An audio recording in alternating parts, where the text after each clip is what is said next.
Salam kawilujengan untuk kita semua, saudara-saudara seluruh jemaat GKJ Semarang Barat. Tidak terasa sebentar lagi kita akan memasuki Minggu Sengsara Yesus Kristus. Minggu Sengsara Yesus Kristus itu apa sih? Minggu Sengsara Yesus Kristus atau yang juga seringkali disebut sebagai Pekan Suci adalah waktu selama 1 minggu di mana kita akan menghayati beberapa peristiwa penting yang terjadi dan dialami oleh Yesus Kristus. Beberapa peristiwa penting ini perlu untuk senantiasa kita hayati di dalam kehidupan kita sebagai orang percaya.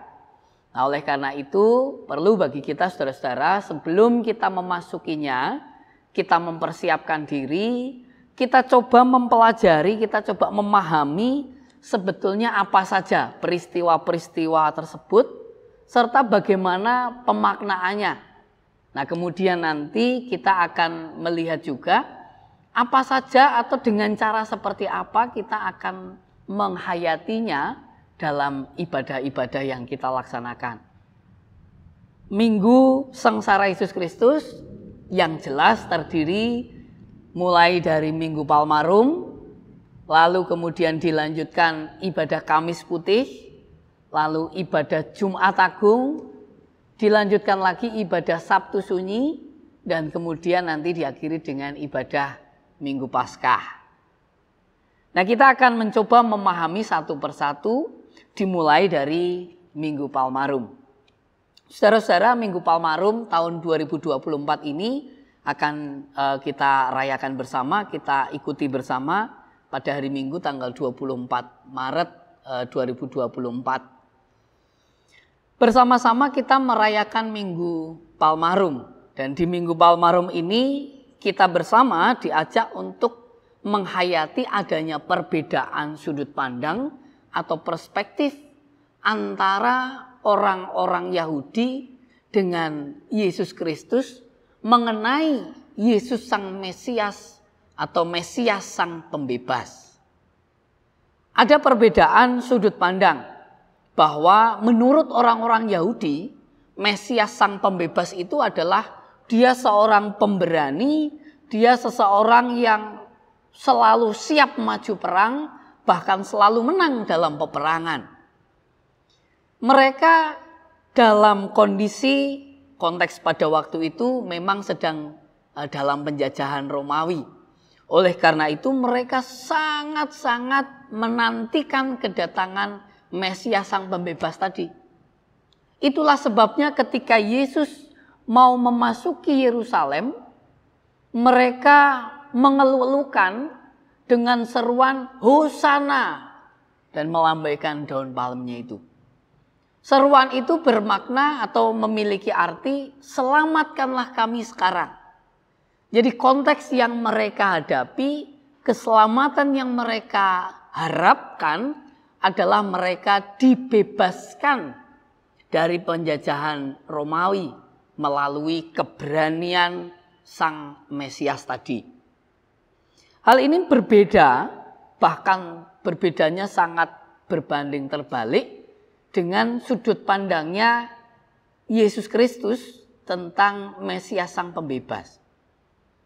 Baginya, ia tidak sekedar, Mesias itu tidak sekedar membebaskan orang dari penindasan atau penjajahan, tetapi justru membebaskan seluruh umat manusia dari cara-cara hidup yang gemar menindas.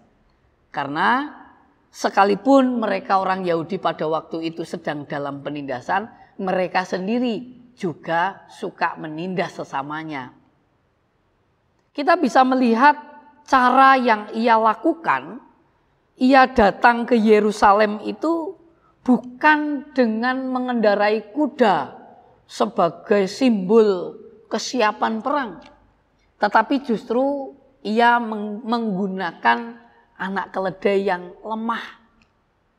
Ini sudah menunjukkan sesuatu yang sangat berbeda.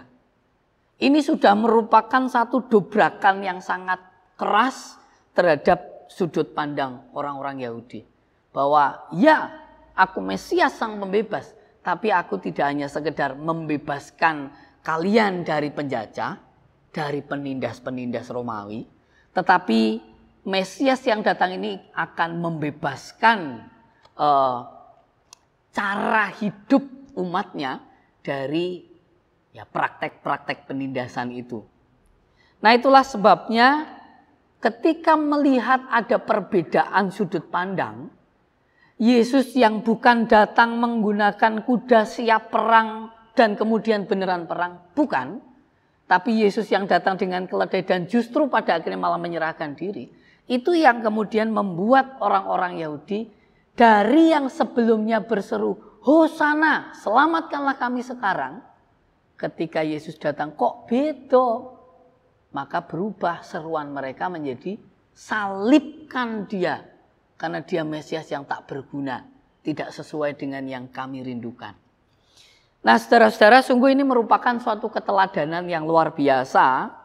Ia yang hadir dalam kesederhanaan, justru ialah yang memberikan kesempurnaan kelegaan bagi dunia ini.